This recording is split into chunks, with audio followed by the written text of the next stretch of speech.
Our breaking news coverage continues now. We have this Trump search warrant for the first time. We covered through the start of the show here tonight on The Beat the details about each of those intelligence materials that are allegedly stolen and then hidden inside Trump's home long after he left government. Now, as promised, we actually turn to the law. What this warrant, and particularly what we're going to get into in these cases cited in this warrant, tell us. Now, first, and this is important, a warrant alone does not tell you everything. We will return to that point. But the newly revealed warrant does tell us which laws the Justice Department cited to get this authority, and presumably which the judge then approved because it's written in here. That's the legal basis for the search. First, the most grave statute cited is the Espionage Act, referring to gathering, transmitting, or losing defense information which can relate to material used to injure the U.S. And then, that sounds really bad, and, well, it could be.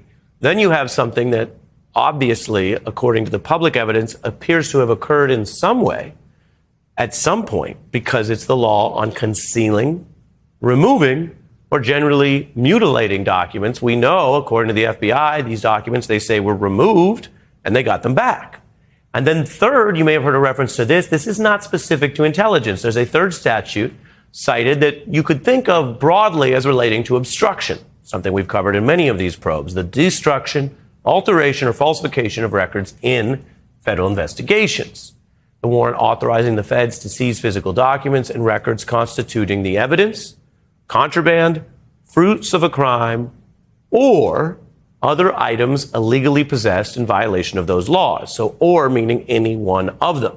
The warrant also notes the classification markings and storage of transmission and the national defense information of classified material, as well as knowing alteration, destruction, or concealment, were all basically in writing on the table as the government's concerns. That is a brief primer on what we got out of the legal side of the warrant, and as promised, we turn to federal prosecutor, former U.S. Attorney Joyce Vance. She also used to hold something that people are hearing about tonight, a top secret SCI security clearance. Welcome back. Good to see you, Ari. When you look at the warrant and its basis, what can you glean from it? And does it look to you, after a week of all kinds of attacks on this process, that this was a validly approved and executed legal search warrant? That's a great question. And the answer is we don't know, because there's a missing part of this warrant that none of us has seen.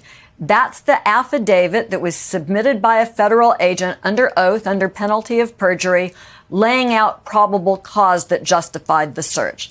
I'm going to hazard a wild guess here that everyone was very careful that this affidavit was fly-specced to within an inch of its life by people inside of the Justice Department, and that the judge gave it an even higher level of scrutiny before he put his name on it. So that, I think, is something that we can move forward with. What we did learn, Ari, that's absolutely fascinating is what laws DOJ thinks were violated, what laws it's investigating, what crimes it's investigating, because probable cause doesn't exist in a vacuum. DOJ has to say, here are the crimes we have probable cause to believe were committed and that we will find evidence of and fruits of at the location we want to search. So that's new and very interesting. And we'll leave up on the screen, and we're keeping up with you here. We have those three laws, and you're advising us here through your analysis that what we're seeing, and again, we wouldn't normally see this early, and certainly not in this kind of case, but we all know what led to it, is the likelihood, the probable cause that these laws were violated. And that's different from who may have violated them. And I want to turn to that, because this is something that might be less exciting in a way to people, but it's actually vital to understand the warrant, which is a technical document. The way I would put it, Joyce, and I want you to walk us through it, is that in any search warrant, the reference to a given law as the basis for the search does not automatically tell us who may be under investigation for the possible violation of that law. And I say that in all seriousness because while everyone understands this was Trump's compound and everyone understands that he is the person who was involved in removing this material, once you start listing several laws and several bases, it is not the same as a report or a confirmation of who is being investigated, let alone potential indictment. Do you think that level of caution is necessary looking at a document like this, and walk us through that distinction between laws and who. This is a really good point. Nothing in the materials that we've seen comes right out and says, and the former president is a target of this investigation.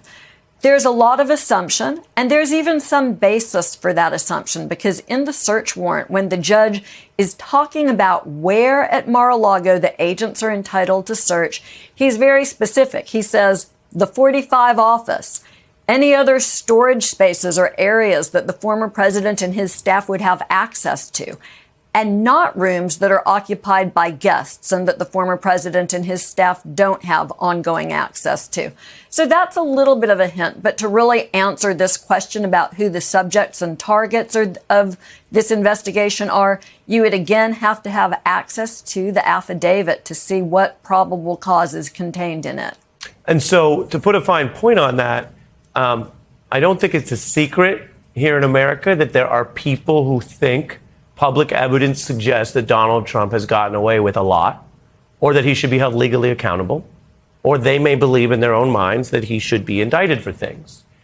People are free to believe that, but separate from what people believe, want, hope, etc., this warrant on this evidence, and we may cross more stories soon, but on this evidence, the listing of those three laws, in your view, is not synonymous with whether the DOJ is treating any individual, including the former president, as the target, the person who might be indicted under any of those laws.